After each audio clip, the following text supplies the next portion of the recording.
Japanese nampa guys are harmless a lot of the time, but every so often I run into a crazy one. And this guy was the ballsiest I ever had to deal with. I just finished shooting photos at a cosplay studio in Bentencho. I was trying to find the train station to head home. A random guy started talking to me like a typical nampa guy would, but I put up with him yapping at me because I wanted him to show me where the station was. We talked about Pokemon, and he asked if I had a boyfriend, so I told him yes. He still asked me if I wanted to grab a drink with him, saying even just getting drinks from a conveni would be fine, or we could go over to his place. Of course I told him no because I was tired. While walking up the stairs towards what I thought was a station, he suddenly got behind me and literally crouched down to look under my dress. I couldn't believe what just happened, so I froze and just looked at him in disgust, like I wanted him to explain himself. He tried to say he was looking at the tie on the back of my dress. We took a few more steps before he did the same thing again, and he roared off by saying he liked the tie on the back of my dress. At that point, I knew I had to start recording him, because he was way worse than the typical nampa guy. If he had the balls to try to look under my dress right in front of me, what else would he try to do? Here's a clip of how the conversation continued. 一部好きですか？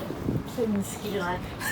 めちゃめちゃ好きです。いや、もうダメ。本なので。いや、いや、無理。しゃがみをしたいな。いや、いやいやいや。こっちこっちこっち。こっち？い一発しましょう。や。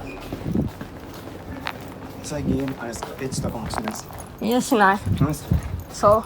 好きじゃないうち。He went on to talk about how big his dick is, but after I rejected him over and over again, he finally left after telling me which direction the station was. After checking Google Maps though, I realized he sent me in the opposite direction, so I turned around and tried to find the station myself. While walking and looking at my phone for directions, another guy noticed me and said the station is over there. That confused me because how did he know I was trying to get to the station? He said he seen what happened between me and the other guy, which was validating since what had just happened was unbelievable. I confided in him a bit about how the other guy was a weirdo and that I just wanted to get to the station and go home. Once I got to the station, we parted ways, and I survived another nampa dude once again.